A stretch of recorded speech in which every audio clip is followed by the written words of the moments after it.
All right, CNT 125, Chapter 8. We're on the section on CIDR, classless interdomain routing. CIDR.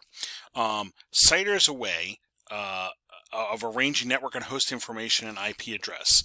It takes the network ID or host IP address and follows it with a / by the number of bits used to represent the network ID, network and subnet ID, if you will. So if I have a number like so, 192.168.89.127, the /24 is kind of like a shorthand way of writing your subnet mask. So when I see this /24, that's telling me there's 24. 24 is representing the number of ones in the subnet mask that identifies the network and any subnetting that might have occurred. This is a CIDR block.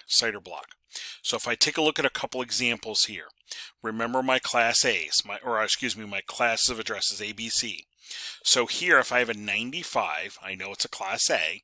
I should be thinking 255.0.0.0. If I see a /8, well, 95 tells us class A. I should be thinking 255.0.0.0. But if I see a /8, I will need to quick interpret that. /8 means there's 8 bits representing the subnet mask. So here's 8 ones.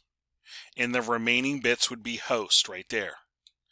Oh, so if I look at that, 8 ones here is 255, followed by the remaining zeros, 255.0.0.0. That is a normal class A subnet mask. You know, /8 is the CIDR notation for a normal class A.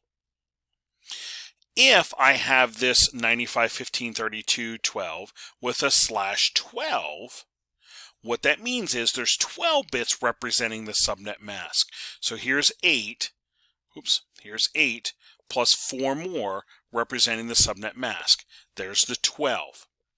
That now lets me know, oh, there's subnetting that has occurred. 4 more bits are there for the subnet mask. 4 more bits are there. So this piece now is my subnet piece.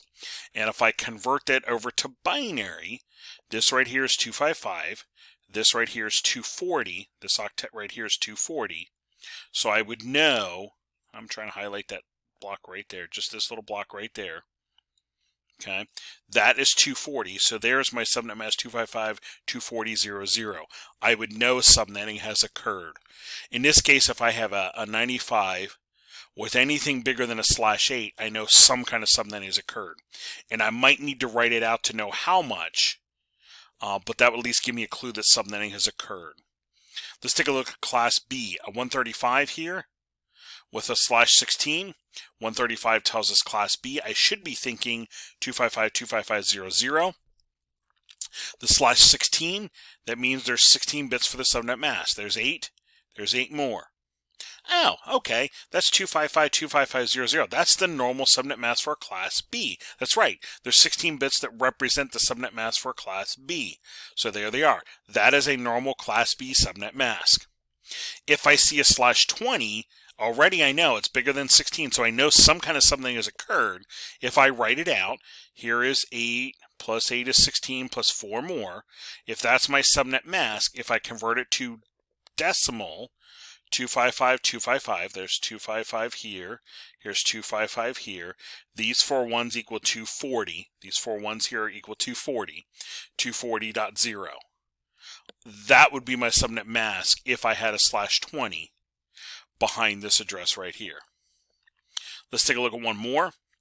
If I have a 195 with a /24, 195 tells us class C. 24 is 24 ones, there's 8. 16, 24. Oh, that's a 255.255.255.0. Yes, that's the normal subnet mask for class C. So the /24 is my normal subnet mask for class C. Yes. If I see a /28, I already know some kind of subnetting has occurred because it's more than 24. So if I write it out, there's my 8, 16, 24, and then here's 4 more. There's my 28. 24 plus 4, 28.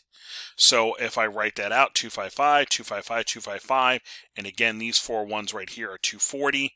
This would be 240 in the last octet. That would be my decimal equivalent to that /28. So CIDR notation is going to get used. It gets used. Sometimes you actually configure this in on devices. Sometimes it's shown on devices. A lot of times this gets used when you're looking at network maps, things like that. This gets used a lot for almost like a shorthand. So as we start doing subnet mask and subnetting and anything, we're always going to write both out. We'll write out the decimal, and we'll also write out the CIDR notation. That way you're starting to connect the two. Okay, that way you're starting to connect the two. So there's your CIDR notation when you're dealing with subnet masks.